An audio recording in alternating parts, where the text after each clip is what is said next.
Abraham Lincoln തൻ്റെ മകൻ്റെ അധ്യാപകന് അയച്ച ഒരു കത്ത്. പ്രിയപ്പെട്ട ടീച്ചർ, എൻ്റെ മകൻ ഇന്ന് സ്കൂൾ വിദ്യാഭ്യാസം തുടങ്ങുകയാണ്. ഇനിയുള്ളതെല്ലാം അവന് പുതുമകൾ നിറഞ്ഞതും അപരിചിതവുമായിരിക്കും. അതുകൊണ്ട് വാത്സല്യപൂർവ്വം അവൻ്റെ കൈകളിൽ പിടിച്ച് അവൻ അറിയേണ്ട എല്ലാ അറിവുകളിലേക്കും വഴികാട്ടുമല്ലോ. ജീവിതം മുന്നോട്ട് നയിക്കാൻ ആവശ്യമായ വിശ്വാസം, സ്നേഹം, ധൈര്യം എന്നിവ അവന് പകർന്നു നൽകണം. ഇതുകൂടി അവനെ പഠിപ്പിക്കുക. എല്ലാ തെമ്മാടികൾക്കും പകരമായി നല്ലവരുണ്ടാകും. സ്വന്തം കാര്യം മാത്രം നോക്കുന്ന എല്ലാ രാഷ്ട്രീയക്കാർക്കും പകരമായി അർപ്പണബോധമുള്ള നേതാക്കളുണ്ടാകും. എല്ലാ ശത്രുക്കൾക്കും പകരമായി സുഹൃത്തുക്കൾ ഉണ്ടാകുമെന്നുകൂടി അവനെ പഠിപ്പിക്കുക. വെറുതെ കിട്ടിയ 100 രൂപയേക്കാൾ ഏറെ മൂല്യമുള്ളതാണ് അധ്വാനിച്ച് നേടിയ 10 രൂപയെന്ന് കൂടി പഠിപ്പിക്കണം. തോൽവികൾ ഏറ്റുവാങ്ങാൻ പഠിപ്പിക്കണം. ഒപ്പം അഹങ്കരിക്കാതെ വിജയങ്ങൾ ആസ്വദിക്കാനും. അസൂയയിൽ നിന്ന് അകന്നു നിൽക്കുന്നവനായി അവൻ മാറട്ടെ. പൊട്ടിച്ചിരിക്കാനുള്ള കഴിവ് കൂടി അവനിൽ ഉണ്ടാക്കണം. സങ്കടപ്പെട്ടിരിക്കുമ്പോഴും ചിരിക്കുന്നതെങ്ങനെയെന്ന് പഠിപ്പിക്കുക.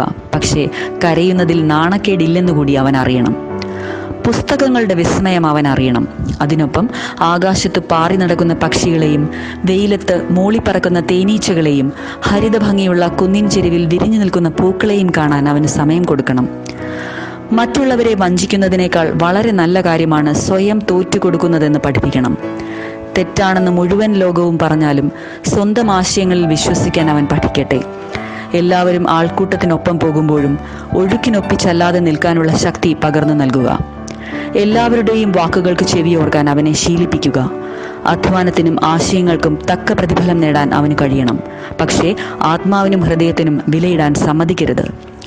കൂക്കി വിളിക്കുന്ന ജനക്കൂട്ടത്തിന് നേർക്ക് ചെവി കൊട്ടിയടയ്ക്കാൻ അവന് കരുത്തുണ്ടാകട്ടെ. ശരിയെന്ന് തോന്നുന്ന കാര്യത്തിൽ ഉറച്ചു നിൽക്കാനും അതിനുവേണ്ടി പൊരുതാനും അവന് സാധിക്കണം. എൻ്റെ മകനോട് അമിത ലാളന വേണ്ട.